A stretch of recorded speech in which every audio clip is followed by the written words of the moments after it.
What is up, WrestleTalk fam? Let's get into the Elimination Chamber prediction video. I'll begin with what I think is the only match on this show that is easy to predict. And sadly, I have CM Punk beating Finn Balor. Not sadly because I want Finn Balor to go on, win, and main event wrestle. Not that I don't. I would rather see CM Punk versus Roman Reigns. I do have CM Punk winning this match. And I'm actually happy about this because I think if Finn wins, it ruins up the landscape of WrestleMania. And it actually opens him to go into an intriguing feud with the guy that he's had a history in Dominic Mysterio, which I think is much cooler than forcing him into this Roman CM Punk match, which is just completely unnecessary when you could focus on a feud that has been built, that has emotion, that has fan interest, and that actually matters. Therefore, I am taking CM Punk to pick up the win. Up next, and what is a start to just some absolutely hard to predict matches, AJ Lee versus Becky Lynch. It's in AJ Lee's hometown. There's every reason for her to win, but there's also every reason for her not to win. It gives Becky a big win, gets her title over as if it's not over enough already, kind of re-jolted into that almost heavyweight title feeling going into WrestleMania, and you can continue this AJ Lee-Becky Lynch feud. I think if you give the title to AJ Lee, it pretty much forces you to just hand it right back to Becky when she's done with it. I think that's not the way you go. I think Becky, after this, should be inserted into the Women's World Heavyweight Championship picture, so AJ Lee, a vet, can get over a Maxine Dupree, an Ivy Nile, another up-and-coming women's wrestler, a Roxanne Perez. Definitely a Roxanne Perez who needs the win more than Becky Lynch will need it to get it back at WrestleMania. And I don't think you want to bury Becky by... This doesn't bury Becky, but you don't want to hurt Becky by having her lose twice in a row to AJ, losing her at WrestlePalooza, AJ interrupting her match at the Garden a couple months ago, and causing her for the title. I think it's time that WrestleMania is where AJ Lee picks it up. I don't think it's time yet for her to get it. I think Becky needs to make an impression that she can still definitely beat AJ and make it more of an intriguing match going to Mania and not feel as repetitive or as predictable. This video is going very quick because there's only 4 matches on a Big 4 PLE. I mean, we're talking the Elimination Chamber, guys, with 4 matches. Very disappointing, but I'll tell you, they're all 4 matches I'm really intrigued in. So I'm not that disappointed. Hopefully they add something maybe this Friday night on SmackDown. Doubt it. But yeah, really crazy you're making people pay this much money, upwards of $1,000 for average seats to see this and have 4 matches. It also sucks for us at home because this show's going to go very quickly. I know you have the Elimination Chamber matches. It takes a little while, but still going to go very quickly. Up next, we have, the Women's Elimination Chamber.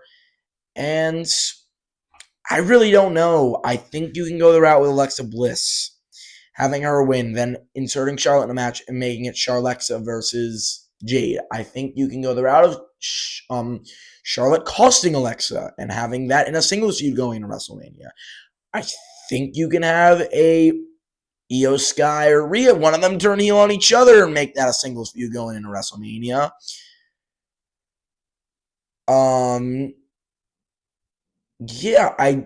I wouldn't be surprised if Rhea wins and Io inserts herself because Rhea kind of owes Io a favor for allowing Rhea into the match last year. But I think I'm going to pick Rhea Ripley. The only reason for this is I just feel like it's the thing that makes most sense. If you're going to go with a no-build type of story, you've been doing it with Charlotte, trying to have her stare at the title, but obviously she's not even in the chamber match. So I think having Rhea go in, she's your biggest face. You need her in a world title match. So, I got Rhea Ripley winning the chamber. And lastly, another really unpredictable match, the Men's Elimination Chamber. For me, there's 2 main guys I see winning this match.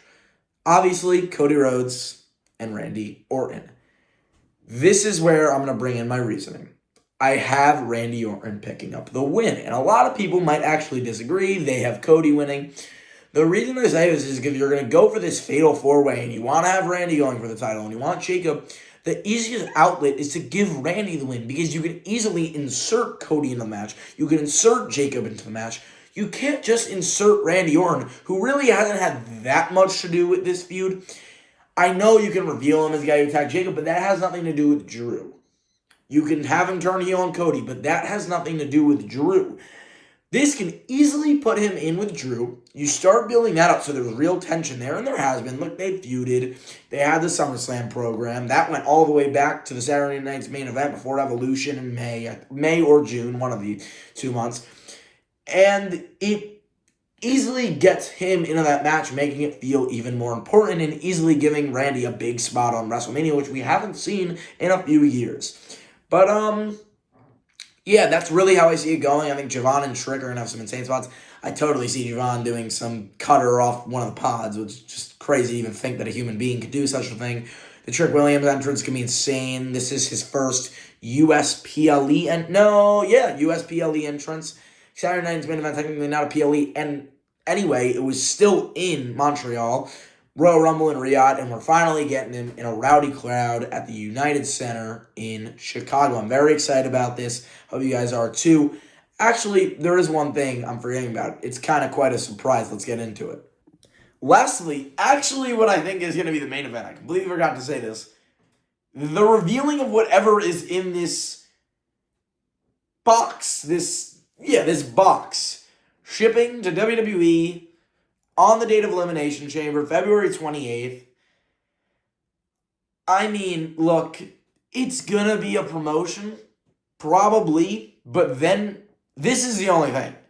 If you're going to actually sit and put it out there into the ring, it can't be a promotion, or it would have to be in the middle of the show. If this really does main event and you have that, like, I want your soul type of thing where it follows the Elimination Chamber, I have two predictions.